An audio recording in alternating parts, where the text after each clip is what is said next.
दर्शको, आता पाहूयात एक महत्त्वाची बातमी। शुभमंगल सावधानचे मंगलसूर श्री वल्लभेश महाराज की जयचा जय घोष, अक्षता आणि फुलांची उधळण आणि ब्रह्मवृंदांनी केलेलं मंत्रपठण अशा भक्तिमय आणि उत्साहपूर्ण वातावरणामध्ये चैत्र शुद्ध द्वितीयेला सकाळी 10:54 श्री वल्लभेश मंगलम हा श्री गणेश आणि देवी वल्लभा यांचा विवाह सोहळा दगडूशेठ गणपती मंदिरामध्ये थाटात पार पडला।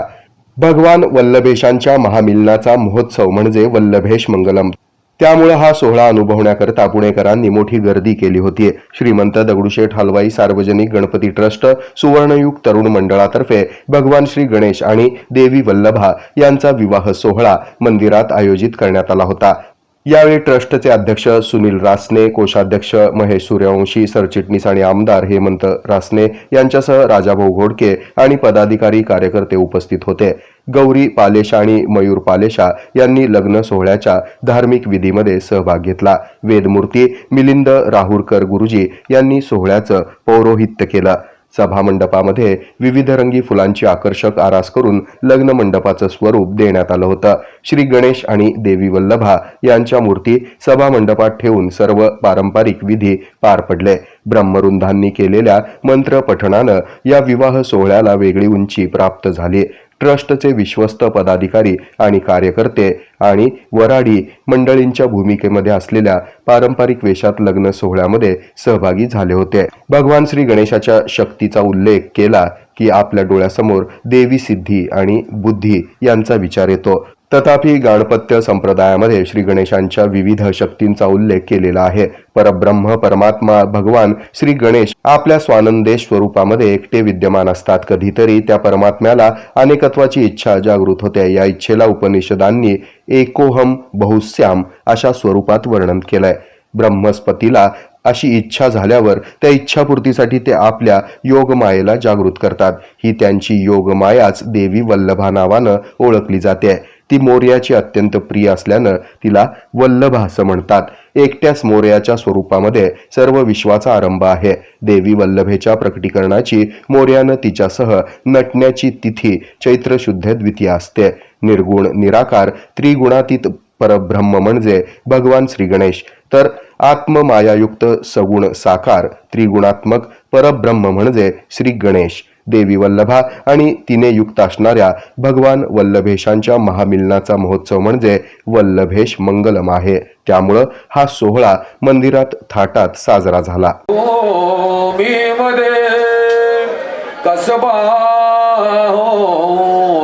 गुपचुप मोदे माते चिनोया चादर्शना जाऊ दे सार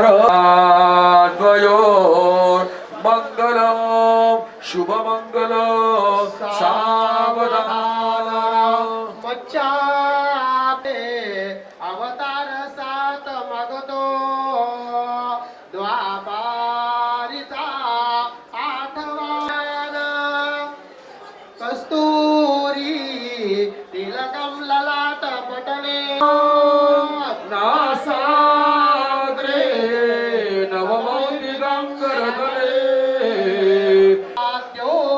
मंगलम परवर्य शुभम भवतो सावधान सान मुपासते हि सतत धन्यो गृहा शास्त्रमा शुभ मंगल सावधान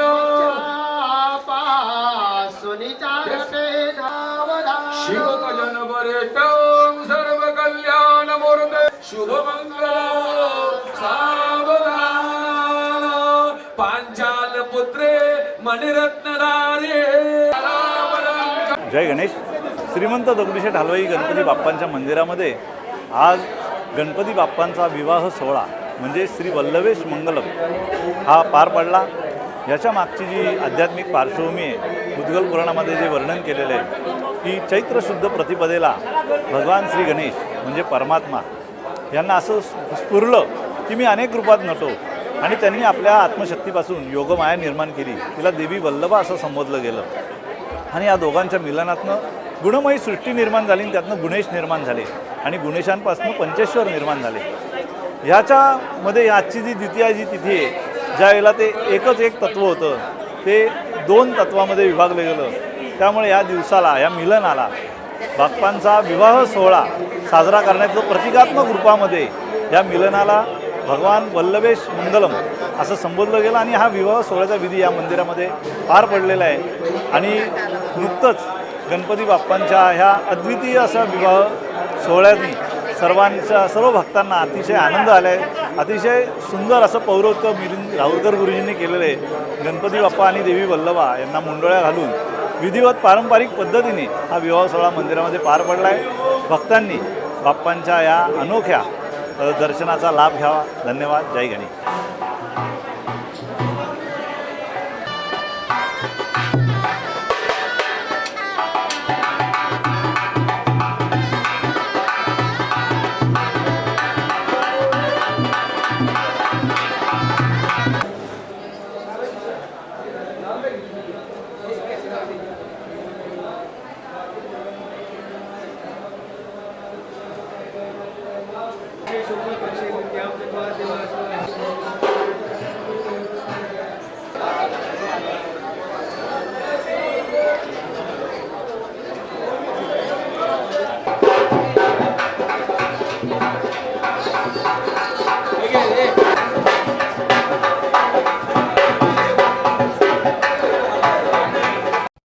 हे आहे मेट्रोकास्ट केबल नेटवर्क आणि आपण पाहत आहात द न्यूज प्लस बरंच काही.